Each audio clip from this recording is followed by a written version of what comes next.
Okay, so I'm going to.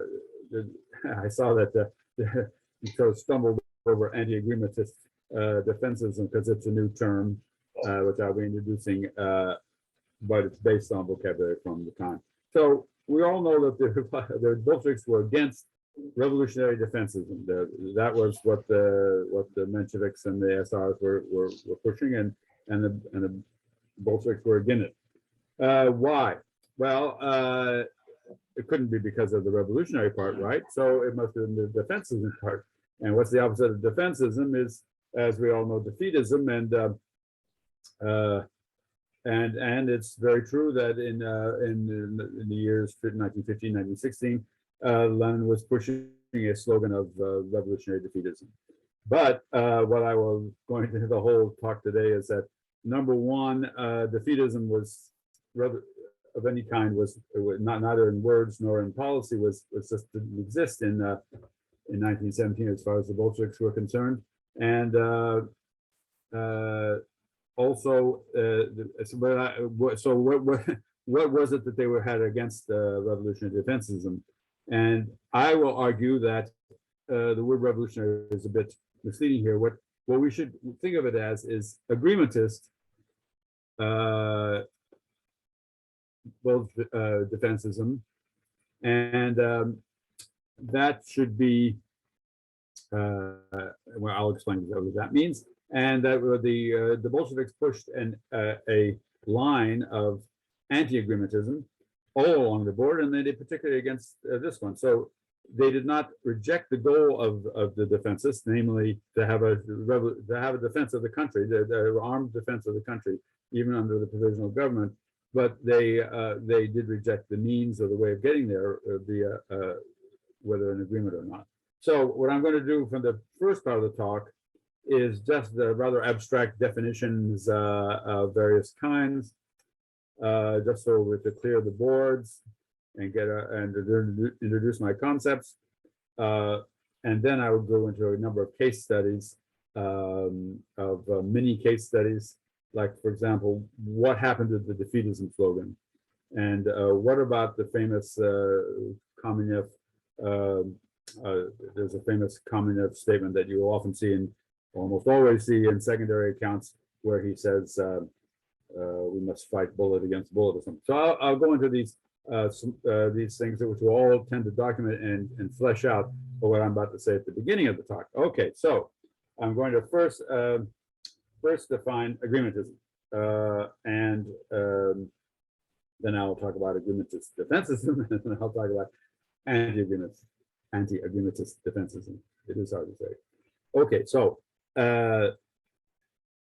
agreementism is a translation that I have coined recently, but it's a translation, a very direct translation, more direct than usual, of a basic term in the discourse, in the rhetoric and the propaganda of 1917. That word is soglashadovstvo. If you want to hear the Russian, it's kind of cool word, soglashadovstvo, hard to say, but it's a very, you may not know the word agreementist, that may be unfamiliar to you, but if you've read anything about 1917, they talk about it, but they translate it in two ways usually: compromise and conciliationism or something.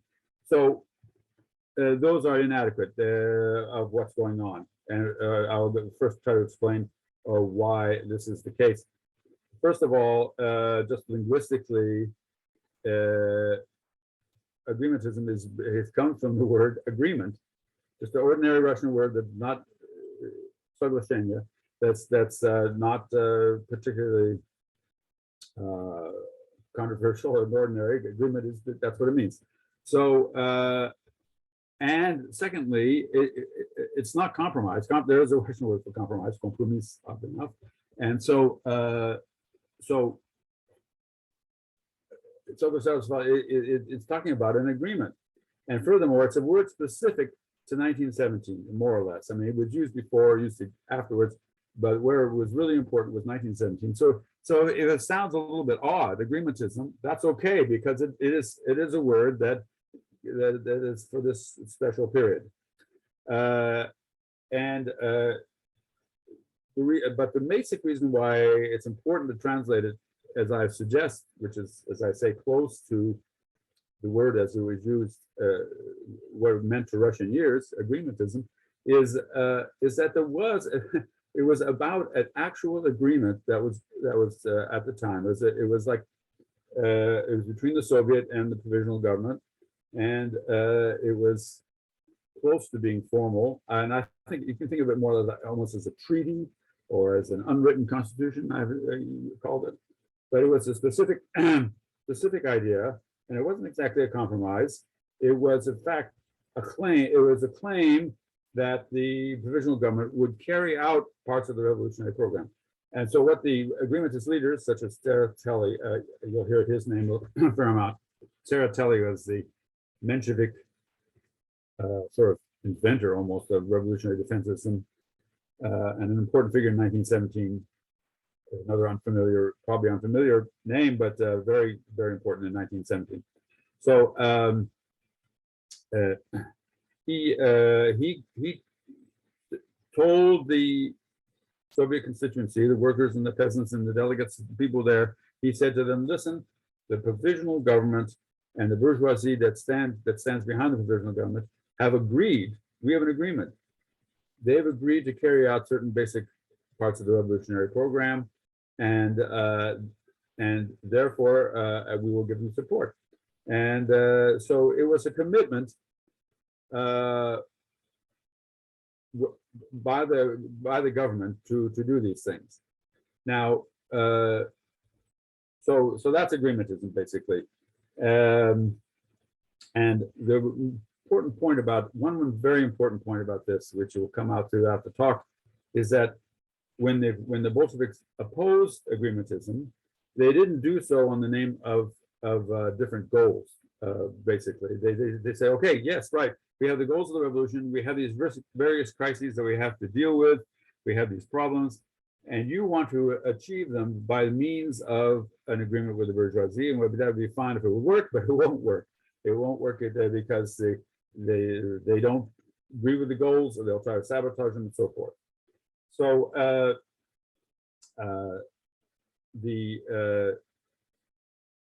what that means is that it's not a matter of the Bolsheviks saying we have a different vision of the revolution. Not at all. It's not like we are for socialist revolution and you are for a mere bourgeois democratic revolution or anything like that. There was a revolution. There was a set of goals that were generally accepted, and democratization in the army, and in the country, land to the peasants, and I will get beginning into it, a radical revision of war aims in order to renounce, to get away from the imperialist nature of the war. So they did not say, oh, you Mensheviks and all you people are on the wrong track. This is a socialist revolution, not a democratic revolution. No, they said this.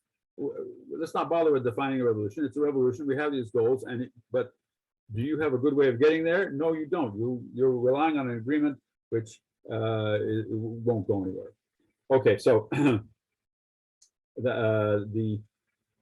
that's anti-agreementism, is essentially that the critique was, again, that it won't work, that you won't we won't get to what we want. Okay, so now I'm giving you sort of an overview, and I'll be giving quotes and documenting some of this. And I hope will make it more clear why this is the basic clash. But in any event, let's go on now to exactly what I call agreementist defensism. Now, this is my term. This is not a term used in 1917. No one said agreementist defensist and anti-agreement defensist. But I think this brings out the issues. They were fighting over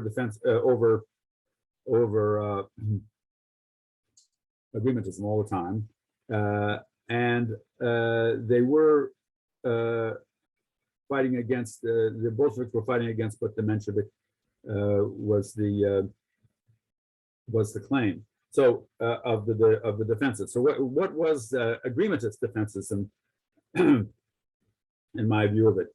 It was a bit, it was, they did not deny that the war was imperialist insofar it was based on annexations and imperialist land grabs and profits, but they thought they could change the nature of the war through an agreement with the bourgeoisie and the provisional government in Russia, and through them the Allies, by a radical revision of war aim, by sort of saying we the belligerents, especially on the everybody, Germany and the Allies, England and France, and America just joined. But in the name of we will get everyone to revise the treaties, and we will renounce any territorial ambitions and land grabs and reparations and all these things, and therefore the war is sort of potentially almost not imperialist. And while we're waiting around for this to happen, we will maintain the war footing, and we will keep on fighting, and we will furthermore mobilize all the nation's energies to the war effort. So it was a quid pro quo, it was an agreement where you undertake to you, the official government, undertake to do your darndest to get these war aims revised, these treaty aims revised, and we on our side will support the war effort. And the political crises all through the year were based on people getting more and more wise to the fact that the provisional government wasn't going to do this. The April crisis, it was very clearly about, can you trust these guys, the provisional government, to actually do any of this? Okay, so the anti-agreemist defensism, I've now shown why it was anti-agreemist, because the Bolsheviks have said the agreement won't work. The agreement won't work because these guys are imperialists and they're not sincere about changing the war aims, and even if they were, the class interests of the bourgeoisie are against it, and even if the Russian bourgeoisie and the Russian elite class are ready to do it, the Allies aren't ready to do it. It's sort of a double layer agreementism. You had to get both the provisional government on board, and you had to get the Allies on board. However, we're not against the goal. We're not against the idea of defending the country against invaders. We're not against the idea of keeping a defensive, a ready defensive posture. We're against any kind of offensive, a military offensive. But we think that people should maintain a ready defensive posture. We think it's important to supply the army. We think it's important to maintain discipline. We think it's important to keep the factories working so that the shells and the food are going there. So we're not in any way, we are absolutely against any sabotage, any disorganization, any calls to desert, anything like that. We're against it. So in other words, they accepted what normally would be called a defense posture, and they explicitly repudiated any idea that they were going to be going beyond that trying to cause defeat. So that's the stand, and they basically said if you, the other side, if you defensist socialists, if you mention support, we accept your idea that we should keep the army going, but you can't do it in collaboration or with an agreement with the government, because they won't get your revision of war aims. It's not going to happen, and you won't be able to have a serious defense effort if you keep on trying to collaborate. And so essentially, you could think of it this way. there was a shift from the argument, never quite explicit, I admit, never quite explicit, but it's definitely there, from saying at the beginning of the year, they tended to say, Bolsheviks,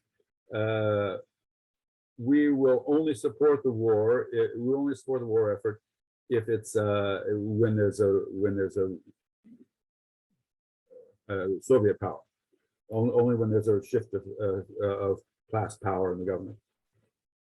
There's a shift from that argument to saying, listen, you won't have a good defense effort until you have the Soviet power. That is to say, a talking point, an argument for Soviet power was that it would maintain a better defense. That and as the year went on, they got more and more the accusations that the government and the generals were sabotaging. They were sabotaging the war effort. That they were conniving at the surrender of certain important cities, so forth and so forth. So I remember reading some Bolshevik pamphlet from the fall, where he said, "My God, what's this? What's the world coming to?"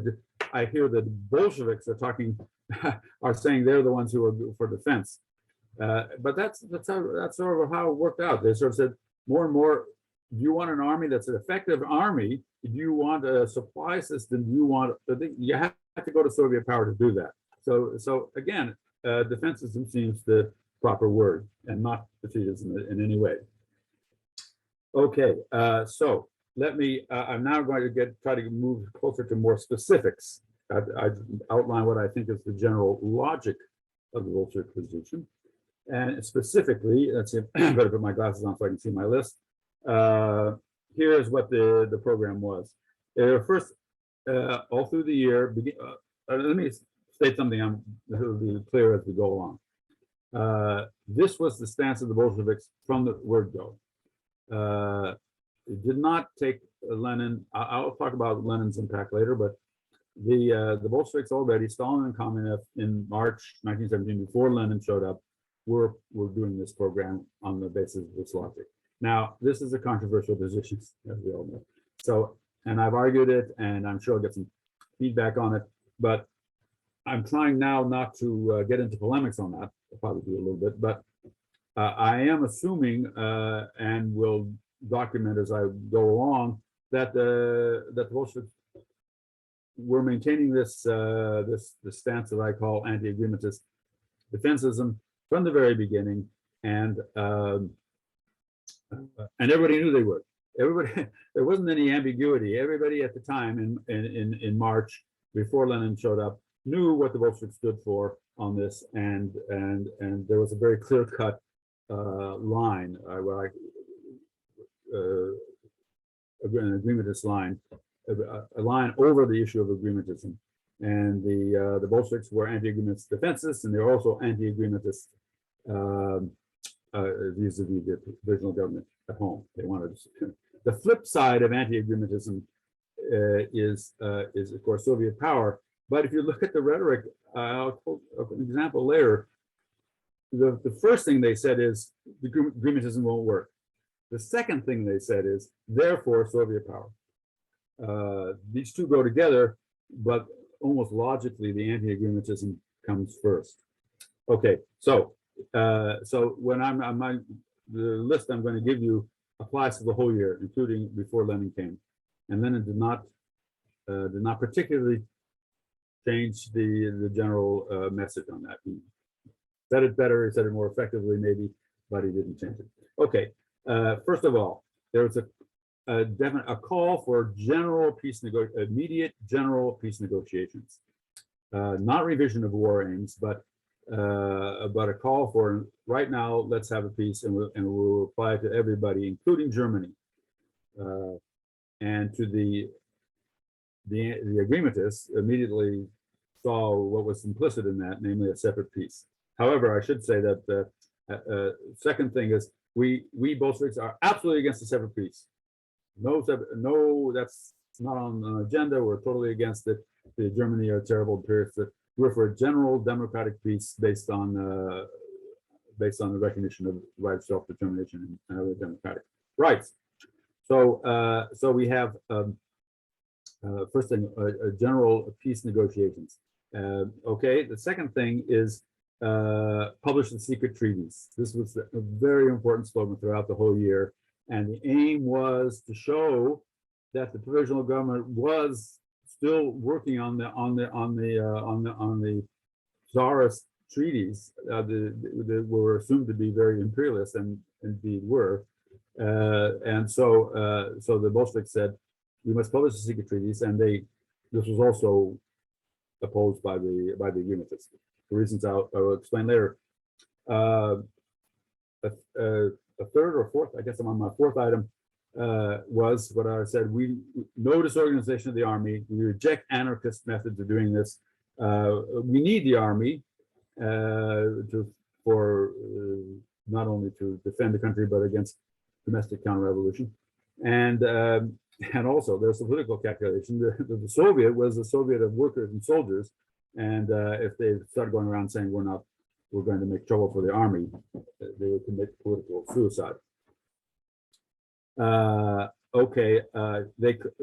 Another part of the stance was the call for revolution within the Allied countries.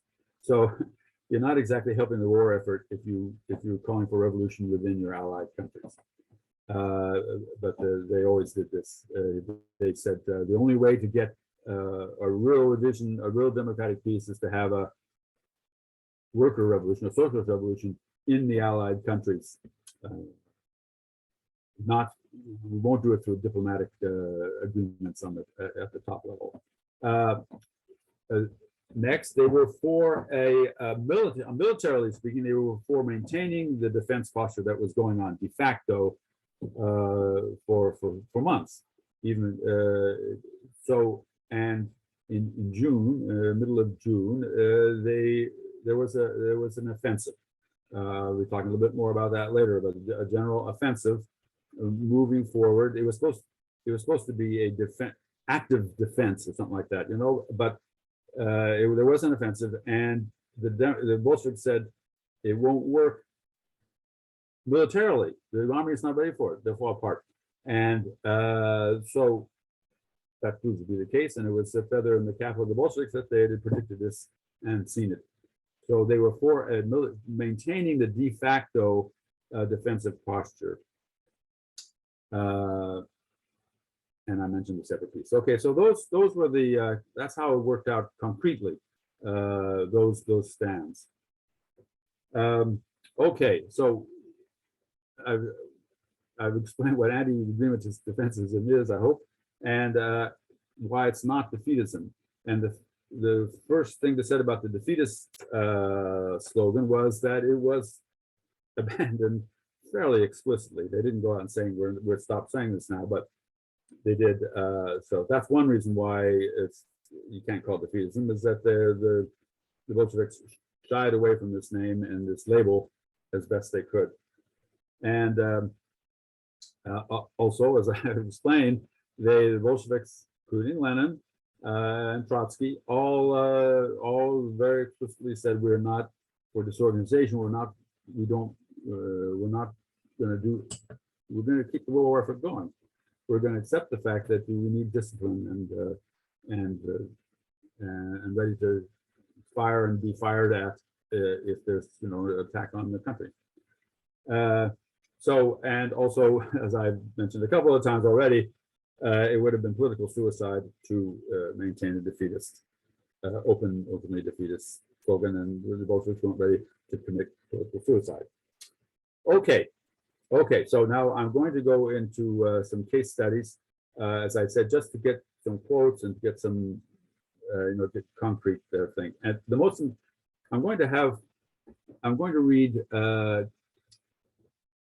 comments from these are excerpts at the end of March, right at the end of March 1917.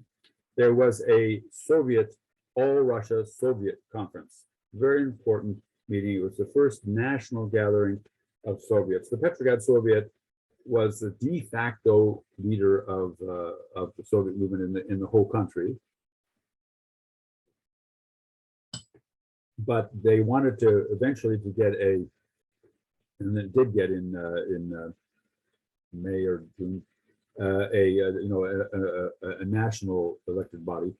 But they, in the end of June, they had the first national gathering of the Soviets, and so they debated the resolutions of this Congress on the basic questions of the war and the attitude toward the provisional government.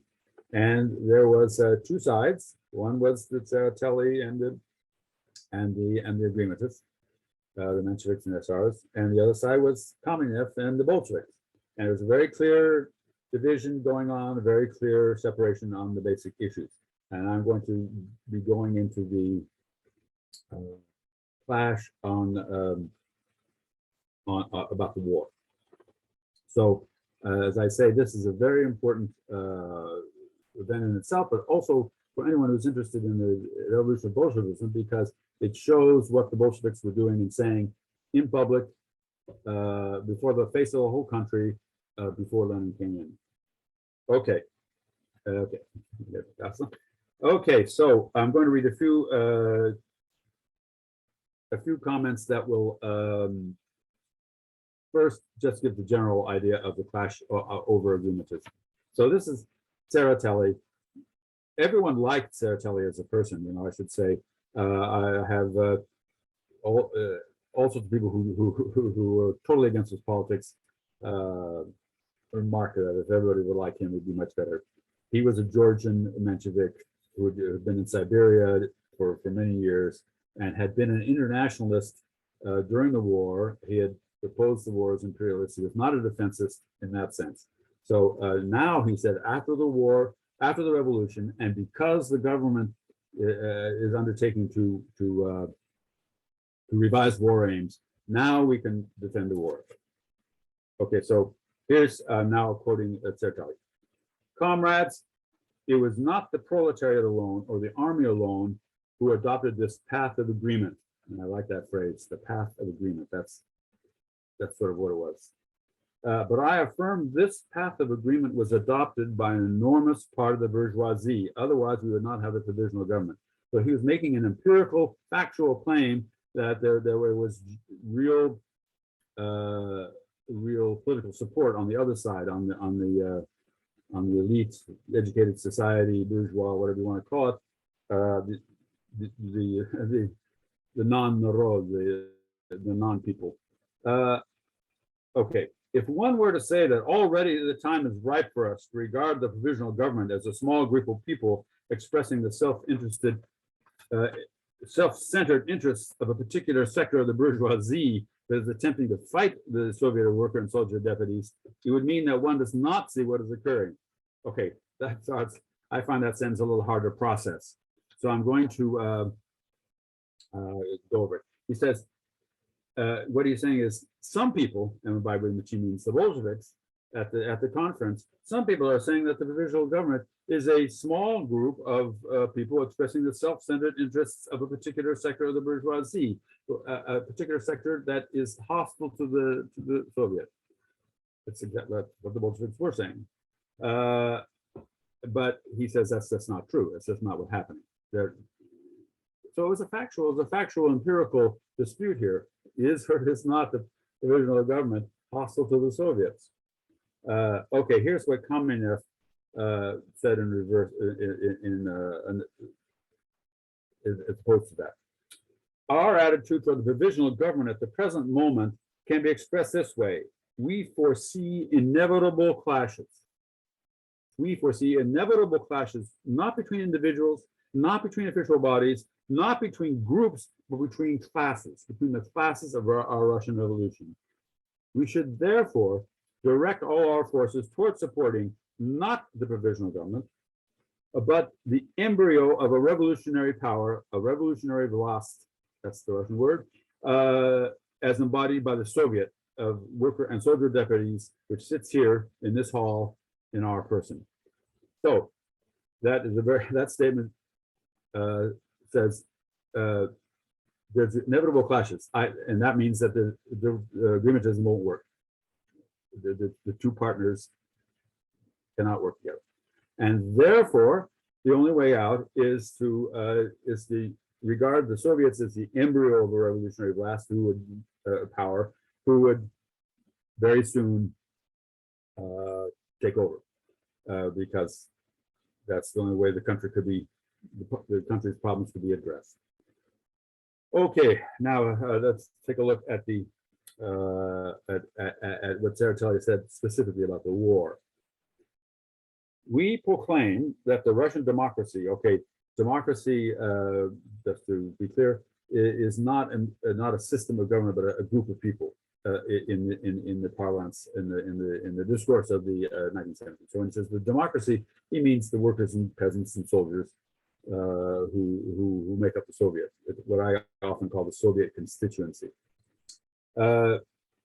We proclaim that the Russian democracy is sacredly fulfilling its duty to Russia and to all the peoples, the narodi, of the world by pushing for a democratic peace and for a revision of war aims, and will continue to fulfill this duty, this revolutionary duty. That's the revolutionary part of revolutionary defense. We're pushing for war aims. But we will continue to fulfill this duty. But until, here's the catch. But until its aspirations are realized, not only in Russia, but also in other countries, it considers it a debt of honor, and that's a phrase you'll never hear a Bolshevik talking, debt of honor. We consider a debt of honor to stand in the defense of the country, and it views the present war in the light of the conditions which being waged as because the Russian democracy has such a dominant position in society. That was another part of the thing. As this is our cause, the war is our cause. It's our jela. It's our business. So so again, to sum up, we are doing our revolutionary duty to trying to get the war aims revised. Until that happens, we are duty bound to support the war effort. Okay, here is what Kamenev, it's both the clash on position, but also a clash in tone of voice. Kamenev. Too many high-sounding words have covered up the robber policies that triumphed and led to the war. Not high-sounding words, not a cover-up for the imperialist war, but the truth, the naked truth about what kind of war this is. This is what all the peoples, the narodi, demand. We here, we alone, the victorious revolution can say this truth, and we must say it. We must say that this is not a people's war, a narodny war. This is a war not dreamed up by the narodi, the people, that the imperialist classes of all nations have doomed us to this war. So rather high-flying rhetoric, and I haven't got to the part where he talks about the widows and the orphans. It's you know, he wants to paint the war in the most vividly hostile colors. There is, comrades, one situation, back to Kamenev, when we will say that this war, not started by us, but fought over markets and colonies, has indeed become ours, when we will not only support our brothers dying in the trenches, but we will also say, let us create a revolutionary army. Let us arm the whole narod, the people, declare revolutionary war, real revolutionary war.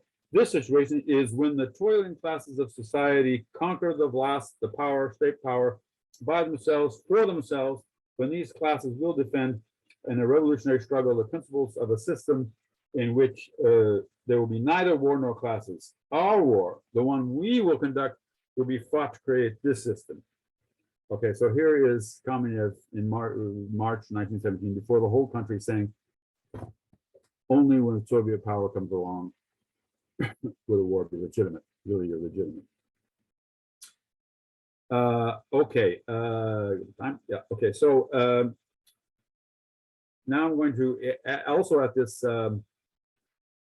Congress, at this Congress of Soviets, the Bolsheviks presented the three of the major planks that they were doing. First of all, open peace negotiations right away with everybody. Secondly, publish the secret treaties, and thirdly, don't disorganize. So they presented a resolution that said all these three things. And in particular, they said, okay, I want to talk first about, so Tsereteli, as the spokesman of the agreementist, objected to all three of these points. And I want to get a sense of why he did so, because we'll bring up about the issues. Okay, so in the resolution presented by the Bolsheviks to the conference, it said the present war group is imperialist. We want a peace without. We want democratic peace. We want the peace negotiations, the secret treaties. And at the end, it said, up until that moment, when there's a revolution in the Allied countries, up until that moment, since we reject the disorganization of the army and consider that preserving its might, preserving its strength and power is essential as a barrier against counter-revolution, we call on all soldiers and workers to remain at their posts and maintain strict organization. We call upon the soldiers to remain at their posts and maintain strict organization. So Tsereteli objected to that. Why? Not because he said, yeah, I'm for organization and discipline, but that's extremely a negative formulation. It's the lowest possible minimum. And his resolution said we must strain every muscle, every nerve, every sinew to get the war effort going, mobilize the whole country's energy. So, and he said this is the Bolshevik formulation is just entirely negative, minimal, is not enough. And then he made the following important point. He said, you heard a soldier delegate earlier who said, listen, guys, if you say the Soviet authorities, the Congress, the conference, if you say that we must defend the fatherland, we'll defend it. But if you tell us that this is not defense, but a war for conquest, we're not going to fight.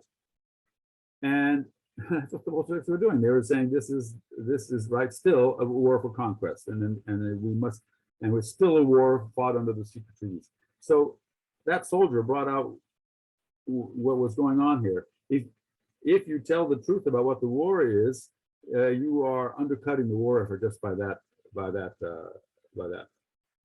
aim. Okay, then another Bolshevik, Skripnik, he said, listen, we should put in our resolution about the peace negotiations. That's, as you know, the Bolshevik position. And Tsereteli said, this is terrible, can't do it, because it's the first step toward a separate peace, which he was right about that. And he also said, listen, we have to do this with we will have to revise the war ends. We're trying to do our best to do that, but we have to do it with the agreement. And if we sell them out, if we sell out the Allies, they will turn on us. Our allies our honorable great allies will stab us in the back. And he was right about that too. But being right about the other guy's cost doesn't mean that your side is realistic. Anyway, okay, so again, the Bolshevik call for peace negotiations was radical and hostile. It was not namby-pamby, oh, let's have negotiations. It was, and I should say that the very first thing that the Soviet Second Congress, the first Bolshevik government did in October was to call for these peace negotiations. And of course, also the secret treaties. So the Bolsheviks said, let's publish secret treaties. That's the Tsarist government signed these treaties. We don't know what's in them. They were done by these horrible Tsarist bureaucrats. So let's find out what we're fighting for.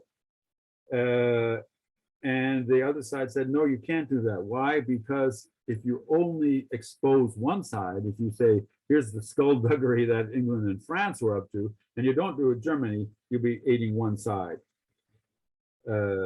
Again, I guess that's a good point, but the thing is that if you're, the Bolsheviks said, we are anti-imperialists, we're against all of them. Germany, England, and France, they're the same.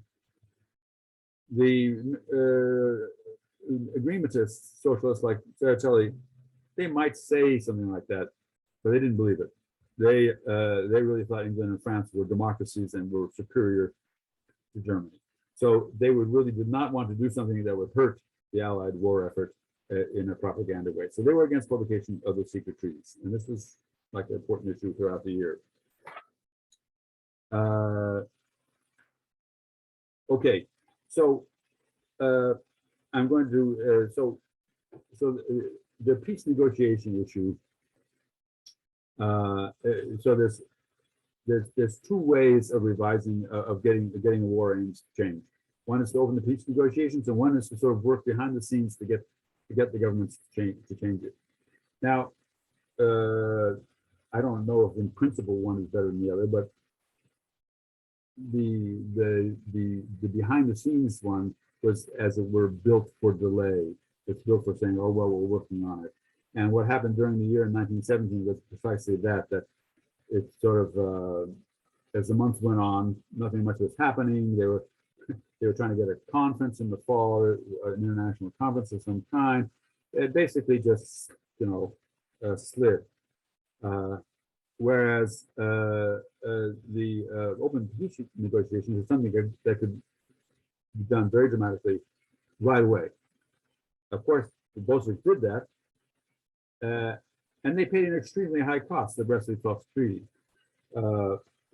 But in the long run, a strategy that's very costly, like the Brest-Litovsk, but works, that accomplishes something, is better than a costless strategy that doesn't work and doesn't have a chance of working. Okay. So what I've tried to show here is some of the arguments that were going on in Soviet circles over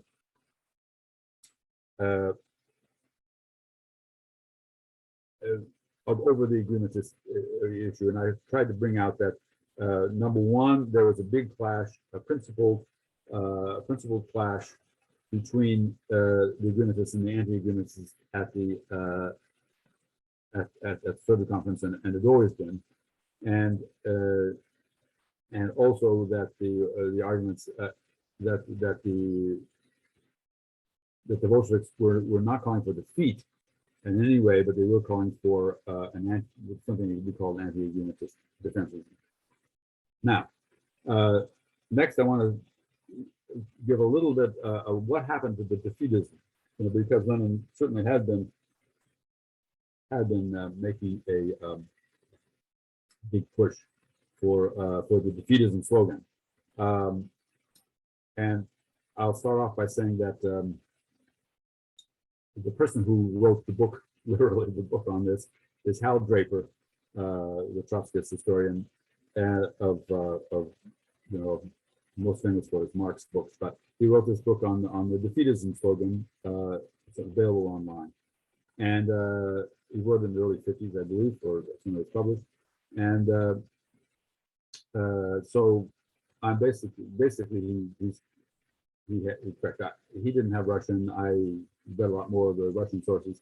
I can make his own case even better and stronger. So I pay my debt to Hal Draper, but this is based on information that was not available to him.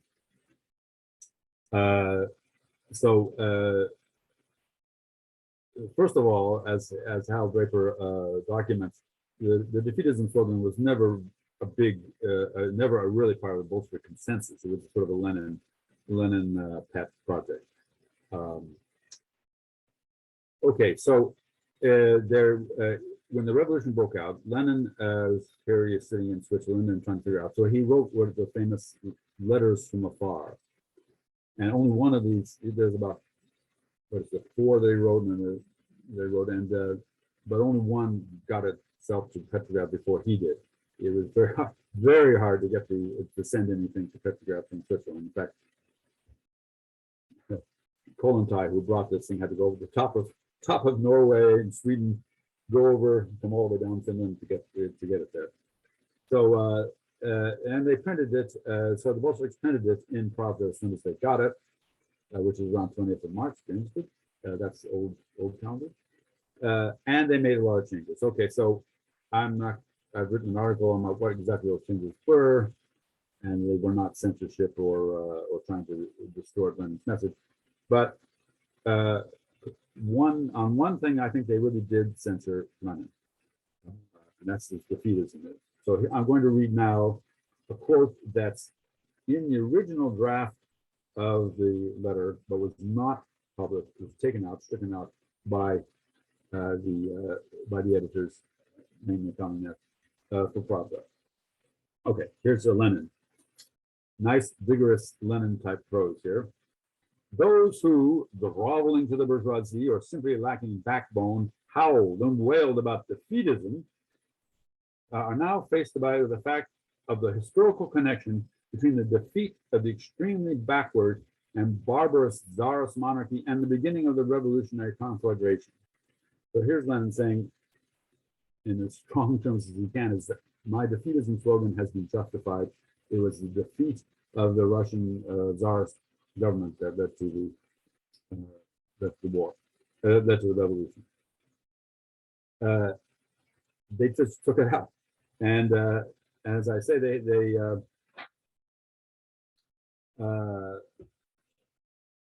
just did not want to be associated with defeatism, the Pravda editors. And I've sort of read through the articles in Pravda prior to this, and these articles reveal that the Bolsheviks were taking a beating due to the fact that their party was associated with defeatism. They had to get rid of that link. They had to get rid of that taint that they were working for the defeat of Russia. Charges of treason and betrayal of Russia put them on the defensive in this early period, and they had to explain away this defeatism business as best they could. For example, I'm now quoting or paraphrasing some of the articles in Pravda. Defeatism was said to be no more than the prediction that the incompetent Tsarist autocracy would be defeated, and so forth, therefore was no longer relevant. Or defeatism meant nothing more than prioritizing the overthrow of Tsarism. But in any event, the Bolsheviks did, said Pravda, the Bolsheviks did not call for soldiers simply to stick their bayonets in the ground or to voluntarily surrender. And so when they got Lenin's letter from afar, this sort of gloating reference by the leader of the party that for Russia's defeat by Germany was exactly what was not needed. So they took it out. But the point is that Lenin went along with this. He came back, they explained the politics of it to him, he realized what was going on, and he never used the word again, except once. And this is a Draper found this quote from 1918, where he's looking back, they're debating over Russia talk, and he says explicitly, we were, this is Lenin speaking, we were defeatists under the Tsar, but under Tseretelli and Chernomov, there was the agreement of socialists, the provisional government, under the Kerensky regime, essentially, we were not defeatists. So there's the man himself saying, we are not, we didn't use defeatism. And so what was substituted for it was what I call the fact that Lenin was not a stick in the mud. Okay, a little joke here, but the joke is this. Stick is a German word, but used by the Russians, it means bayonet. And there was a sort of, Lenin used this little story. He said, the soldiers can't just stick their bayonets in the ground and thunk and go home. Bye, army. That's not the way we can solve this, the war. The war is going on. It has to be decided. It has to be entered by treaty. Until that happens, it goes on. And you have to, when it goes on, that means you obey orders and fire at the Germans when ordered.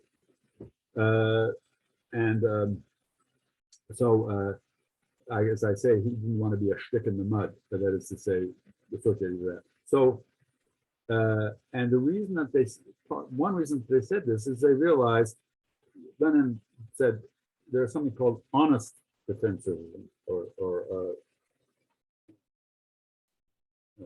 conscientious or good faith. Maybe that's a good translation, defensism. And this is the defensism of the common people, of the soldiers. And we have to respect that. And this is just another way of what I said earlier. It would be political suicide for them to ignore what the Narod, what the Soviet constituency itself was feeling. And so instead of defeatism, you have anti-chicken in the mud rhetoric.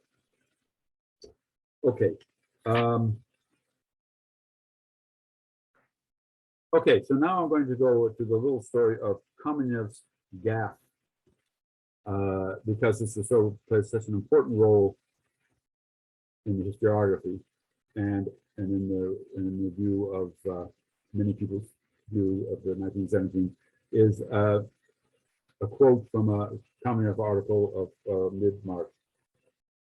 So I'm going to read the quote and then explain why it doesn't refute anything I'm saying, but let's get into it. Let's explain what's going on here, because some of you, I'm sure, are saying, well, what about what Kamenev said? But I would like to get into that. Okay, so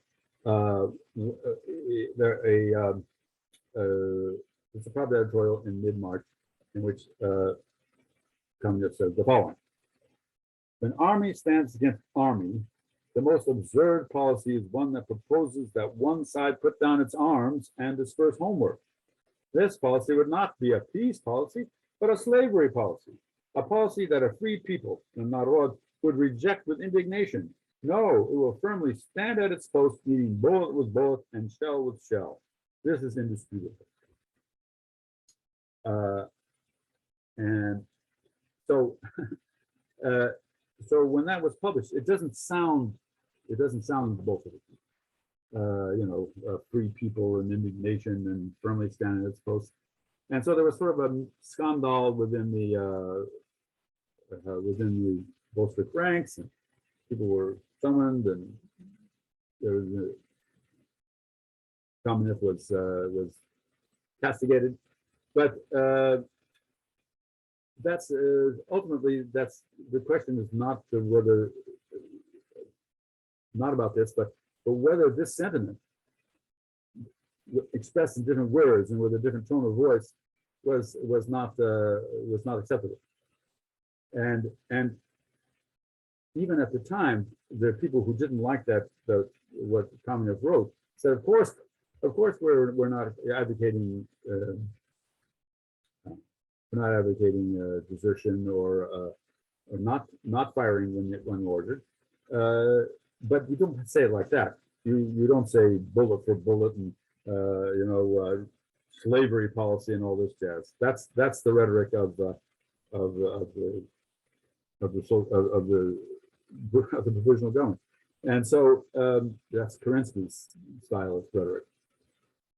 So the objection was more to the way he said it, and I'll tell you a little kind of funny story about that, which I don't think has been reflected in the literature. But at the end of April, there was a party conference, and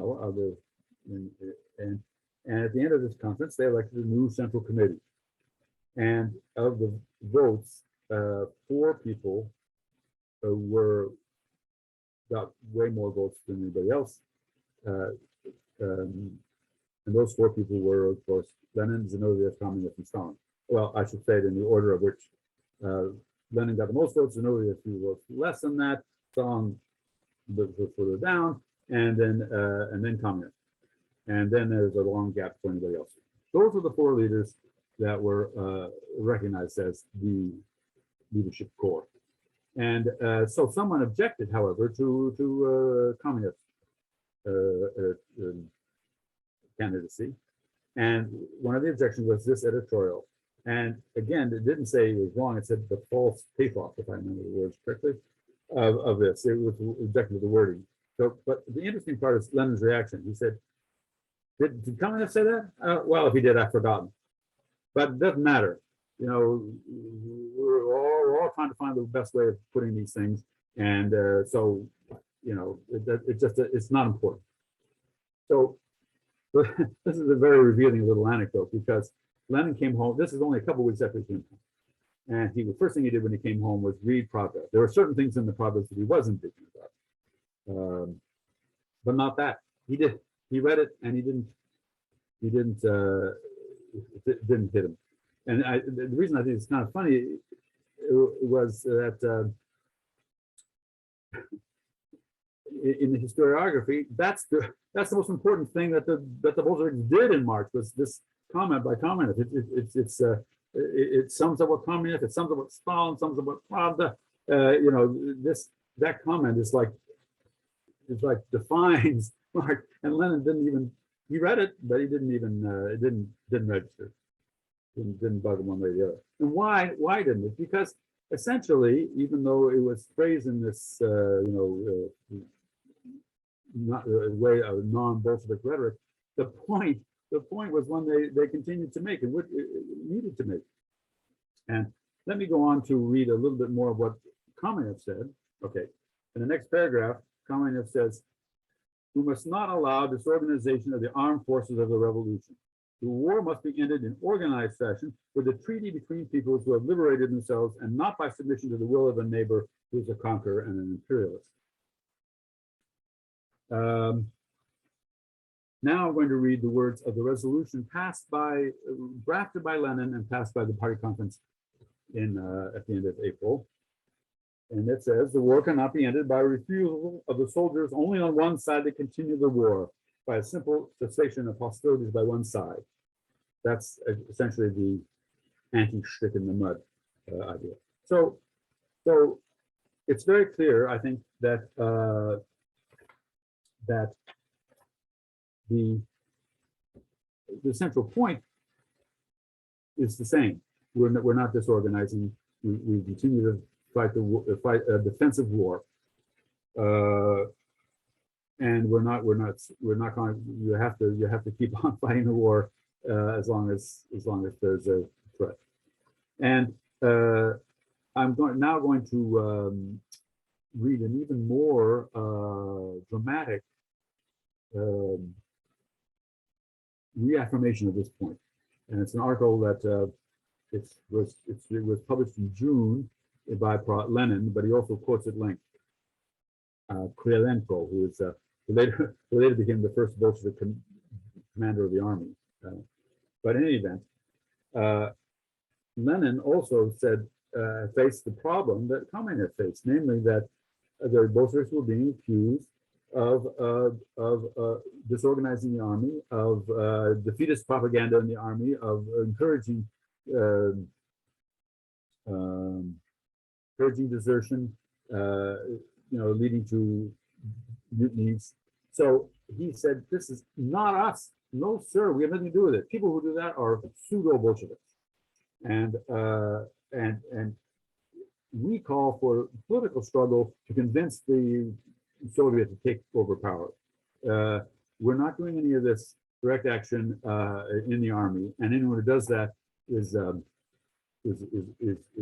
fake Bolshevik who is helping the counter-revolution. And if you guys would allow Bolshevik propaganda to the trenches, there'd be less of this stuff. And then he quotes Krylenko, who wrote a pamphlet about this. And Lenin is endorsing this. He says, "This is the Bolshevik stand." So I'm going to read a couple of stuff from this Krylenko, which is a sort of typical Bolshevik proclamation. Okay. He says, here is at the very top of this thing, he says, "Comrades, here is what I'm a delegate to the Soviet Congress. Here's what I'm going to fight for. First, we don't need agreements with the bourgeoisie. We don't need agreements with the bourgeoisie." Agreements, not compromise, anything like that. "And secondly, the whole state power of the Soviet of workers and Soviet deputies. I've lost Sovietism, all power of the Soviet." Notice what comes first. No agreements. Second, power. Then he makes clear. It says, "Beware of those who, posing as Bolsheviks, will try to provoke you to disorders and riots as a screen for their own cowardice." So this is, they're saying that deserters are cowards. "Know that though these people are with you now, they will sell you out to the old regime with the first hint of danger. The real Bolsheviks will call you not to riots, but the purpose of conscientious, consciousness, fully conscious revolutionary struggle. So it couldn't be more clear that that there was a rhetorical imperative to making absolutely clear that the Bolsheviks were not defeatists, were not calling for desertion, were not calling for disobeying orders or anything like that. They had to disassociate themselves from that, and more or less succeeding in doing it. Okay, I'm almost out of time, so I'm going to quickly go through a couple more points that I think are interesting about how this works. And I want to bring in Trotsky, Stalin, just to finish up the story. Okay, so Trotsky's point of view on this is very interesting. Forget Trotsky, what he wrote later. What he wrote, the thing at the time, and also in his pamphlet in he wrote in early 1918, which is a very good description of his view of the revolution before he had another, before he wanted to, before his later views. And Trotsky gave a speech at the Congress of Soviets where he said, guys, do not do this offensive you're talking about. It will be disastrous. The government's not ready. It will lead to a weakening of the defense of the country. It's a complete disaster. Don't do it. And they did do it. And Trotsky said, well, we told you. We told you. So if you read, he was extremely proud of the fact, and he kept referring to it, that the Bolsheviks had warned ahead of time that this was a stupid idea and it would not lead to the defense of the country. And it goes back to he says it was the absolute turning point of the revolution, and that the defense was hurt by it. So notice the argument is not you're doing an imperialist war. The argument is you're hurting the defense of the country by having this offensive. Okay, then, as I think I mentioned earlier, this military offensive ended in defeat and in a big fiasco because the army was not prepared. And there was cases of desertion and people refusing to obey orders and so forth. And so naturally, the provisional government and the military officers wanted to blame somebody, and they said it's the Bolsheviks' fault for the defeatist propaganda. So the Bolsheviks went out of their way to refute this, and even said that some of the best regiments, regiments with the best fighting records, were precisely the Bolshevik ones, the ones that had most influence. And there's a series of articles you can look in Stalin's volume 3 is 1917 writings, and a series of articles where he goes into some length to say it was certainly not the Bolsheviks who were causing this defeat. So again, the Bolsheviks felt it was important for them to disassociate themselves with causing anything like defeat. It wasn't our fault. And then finally, one last point here is that after the Kornilov adventure in the late August and in the fall, the Bolsheviks' propaganda was, we need a Soviet power because they're the generals and the government is sabotaging the war effort. They're consciously surrendering cities. They are perfectly willing to let Petrograd be taken over. Because they hate the revolution even more than they hate the Germans. And so if you want a proper defense, get Soviet power. And again, as I say, I think the charges about sabotage and everything were much exaggerated, but the point is what kind of defense, what kind of rhetoric they're using. Okay, so I'm going to end with a little list I made of once. I made this list to demonstrate why Stalin and Kamenev were not revolutionary defenses. And I'm not going to read it. This is a list, among other things, of the positions they took and the actions they took in March. but it also serves as, I think, a summation of what anti-agreementist defensivism is.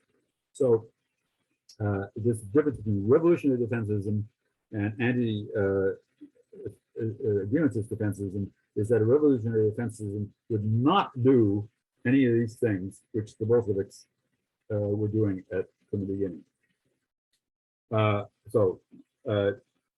They would not call well, the anti-agreementist defensists call the war imperialist. They insist that the war is imperialist. They maintain that the only aims of the war, even now, are annexations, new markets, and the like. They launched massive agitation campaigns already in March to open the eyes of the Soviet constituency to the imperialist nature of the war. That is to say, why do you go around saying publish the secret treaties? Because you want to make a very vivid example that you are fighting for these treaties that are imperialist. You don't dwell at great length on the enormous burdens of the war placed by the war on the civilian population. You don't label them as unendurable. You don't dwell on the embarrassing connection. If you are you do dwell if you are anti. I got my negatives and positives mixed up here, but if you're an anti-agreementist defenses, you dwell on the war's embarrassing connection to the Tsar's foreign policy.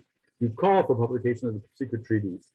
You call for immediately opening peace negotiations based on radically democratic demands with all belligerents, including Germany, disregarding any objections to this on the part of the Allies.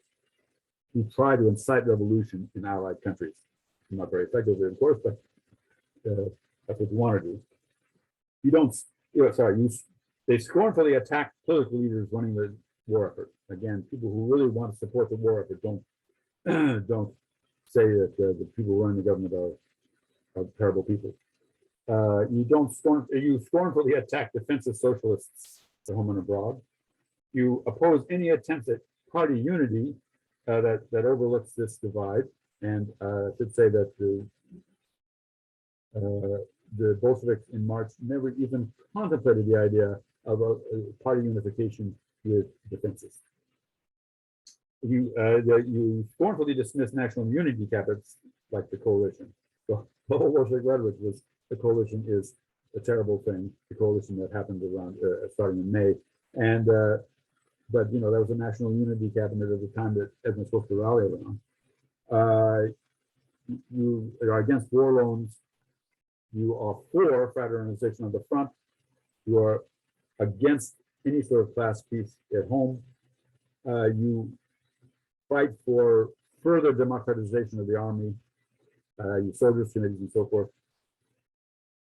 And you also call, you also insist that there be no open sabotage, no disorientation.